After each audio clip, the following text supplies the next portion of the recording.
जो आपके राज्य में 15 साल, जो मतलब आपके पिताजी के राज्य में जो 15 साल जो भी घटना हुई है जिसे जंगल राज कहा गया, उन मुद्दों को लेकर आई हुई है। इवेंट की हम देख रहे हैं बीजेपी के भी जो नेता हैं जो भी कुछ लिखते हैं उसमें लालू यादव। तो मतलब क्या इनके पास कुछ है नहीं कहने को ना करने को, कुछ नया है नहीं। ये जानबूझ करके प्रोपेगेंडा चलाना चाहते हैं, लोगों को भय और आतंक के माहौल में रखना चाहते हैं। लेकिन आपको हमने जो आंकड़े दिए हैं कि बिहार में सबसे ज़्यादा क्राइम है, जिसका दर लगभग जो है 40% है, मेरा आंकड़ा नहीं एनसीआरबी का आंकड़ा है, और राष्ट्रीय औसत जो है 21 है। तो ये तो अपहरण, हर 4 घंटे पर बलात्कार होता है, हर 5 घंटे पर हत्या होती है बिहार में। मुख्यमंत्री जी इस पे बात करें, इस पे जवाब दें। तो आप देखिए नीतीश कुमार जी के पास कोई सुबह शाम इन लोगों का नकारात्मक राजनीति ही की है, कोई कंस्ट्रक्टिव पहल या पॉजिटिव कोई काम नीतीश कुमार जी ने नहीं। जैसे जी बीजेपी एनडीए में सब कुछ ऑल इज वेल नहीं कह सकते हैं, क्योंकि जिस तरीके से चिराग पासवान अलग लाइन पकड़े हुए हैं, मांझी जी नए आए हैं, वो चिराग को रोज़ गाली दे रहे हैं। और सबसे बड़ी बात है कि बीजेपी के नेता का कहना है कि हम बिहार में अकेले भी चुनाव में मतलब जीत सकते हैं। तो क्या मतलब इसको क्या मायने निकल, क्योंकि कई तरह के सवाल उठ रहे हैं। देखिए नीतीश कुमार जी जो है अकेले चुनाव लड़ करके देख चुके हैं। जब समता पार्टी थी 95 में मात्र 7 सीटों पर सीमित रह गई थी।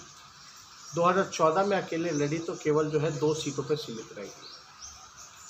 15 साल मुख्यमंत्री होने के बाद भी उनकी जनाधार जो है कुछ नहीं है। वो वाकई में वो खुद जानते हैं कि 2 सीट भी अगर वो अकेले लड़ेंगे तो इस बार 2 सीट भी नहीं मिलेगा। असल में बिहार में नीतीश जी कोई फैक्टर नहीं है। बिहार में लड़ाई केवल बीजेपी और आरजेडी की है। और नीतीश कुमार जी का तो इतिहास उठा करके देख लीजिए, वो तो अब चिराग पासवान और एलजेपी को ख़त्म करने की राजनीति कर रहे हैं। और नीतीश कुमार जी ने ऐसा कोई सगा नहीं जिन्होंने उनको नीतीश जी ने ठगने का काम ना किया हो। वो हम कई बार जो है नाम दोहरा दिए, कोई फ़ायदा नहीं है। तो बिहार की जनता नीतीश कुमार जी को जानती है। बिहार में जो लड़ाई होने वाली है, जो चुनाव होने वाला है, उसमें नीतीश कुमार कोई फैक्टर नहीं है। असली लड़ाई आरजेडी और बीजेपी की होने वाली है। तो अगर मुख्यमंत्री का उम्मीदवार नीतीश कुमार जी की वर्चुअल रैली है, आपको पता होगा 1 मार्च को नीतीश कुमार जी की एक्चुअल रैली भी हम लोगों ने देखा था। और उस रैली का क्या हश्र हुआ था, पूरे देश ने वो अपने आंखों से देखा था।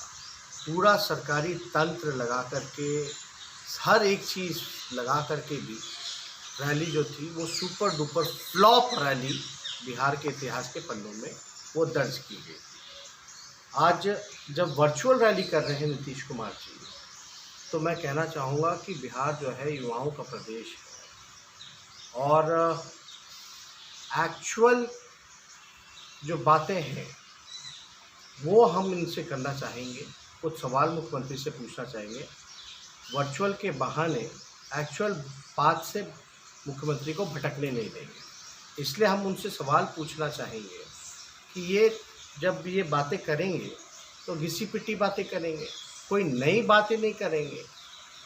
जो बासी बातें हैं उनको बासी पन्नों में इतिहास के रहने दीजिए, लेकिन उनसे ज्वलंत जो मुद्दे हैं, नीतीश कुमार जी बताएं कि 15 साल इनको मुख्यमंत्री रहते हुए हुआ, यहाँ अभी भी पलायन नहीं रोक पाए। भूखमरी जो है वो बढ़ गया, बेरोजगारी जो है वो बढ़ गया। और आप देखिएगा कहीं भी कारखाना उद्योग जो है वो बिहार में नहीं लगा। गरीबी जो है सबसे ज़्यादा जो है पूरे देश में वो बिहार में है। लगभग 52% गरीबी बिहार में है। और लगभग बेरोजगारी दर जो है 46.6, यानी बिहार जो है देश का बेरोजगारी का केंद्र बन चुका है। पलायन लगभग 50% है, जो हर दूसरा परिवार जो है पलायन कर रहा है। तो ये आंकड़े हैं, आप देखिएगा नीति आयोग में सबसे, अगर उसके रिपोर्ट में अगर कोई सबसे फीसदी राज्य है तो बिहार है।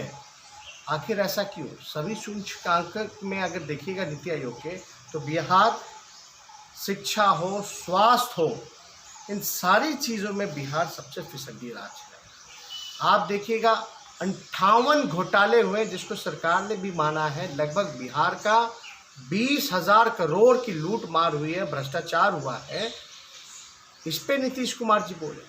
नीतीश कुमार जी बोले एनसीआरबी का जो आंकड़ा है जिसमें राष्ट्रीय औसत 21 है आपका क्राइम को लेकर के, वहीं बिहार का सबसे ज़्यादा अगर कहीं क्राइम है तो वो बिहार में है 40 पॉइंट करके 40.7 जो है एनसीआरबी के रिपोर्ट में है। तो नीतीश कुमार जी को ये बताना चाहिए कि 15 सालों में उन्होंने कितने लोगों को रोजगार दिया और कोरोना और बाढ़ में वो गायब क्यों रहे।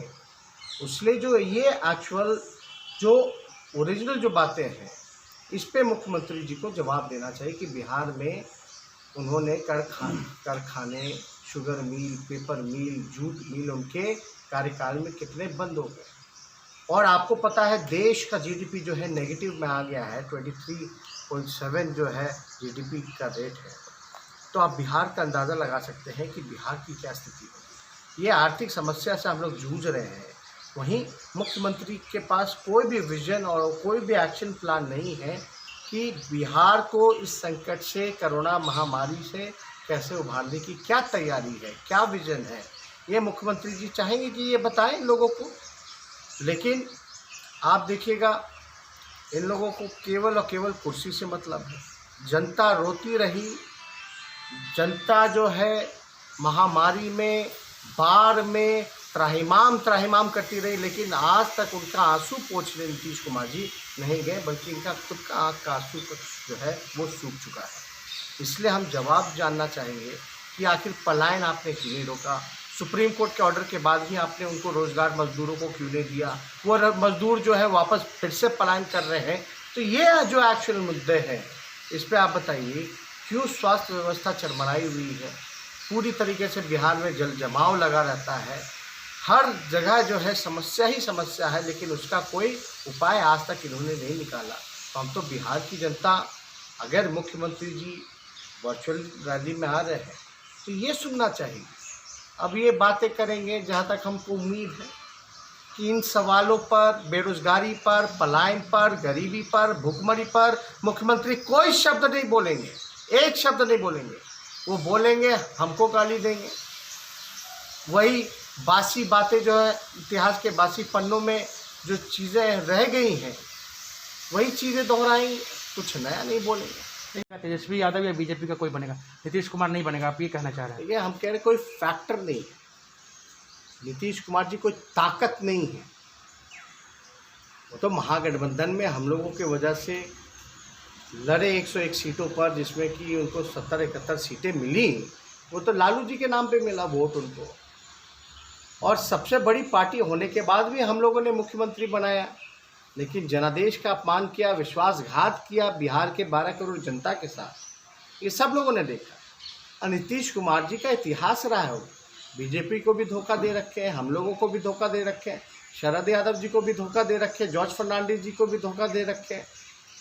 मतलब कि लिस्ट जो है किताब भर जाएगा।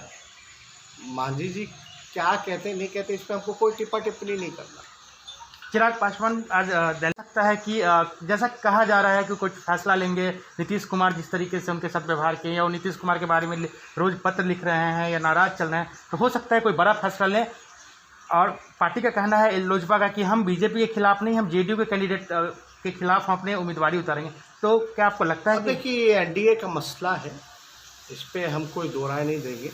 हमारे सामने, बिहार के सामने एक चुनौती है बेरोजगारी की, उसको दूर करने के लिए, पलायन रोकने के लिए, बिहार जो है इंडस्ट्रियल हब बने, इसके लिए, गरीबी के लिए, गरीबी हटाने के लिए, किसान जो अभी मरमाहत है उसके लिए, गरीब मजदूर के लिए हम लोगों को काम करना है।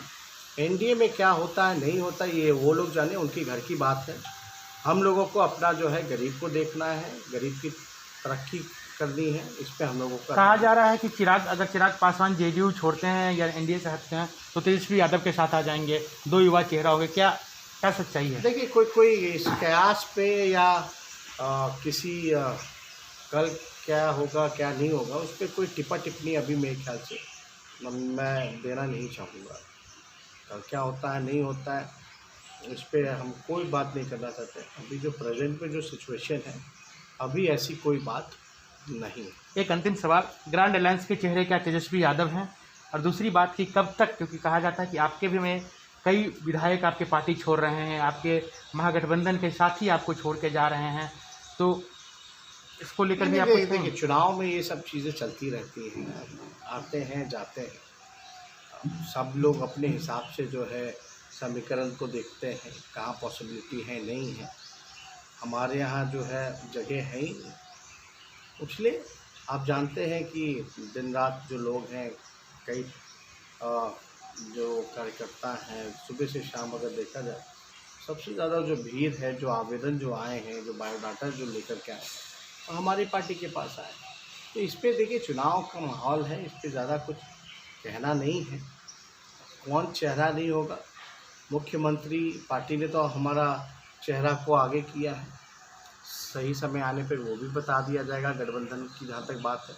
दूसरी बात, मुख्यमंत्री बनना नहीं बनना ये तो जनता के हाथ में है। धन्यवाद।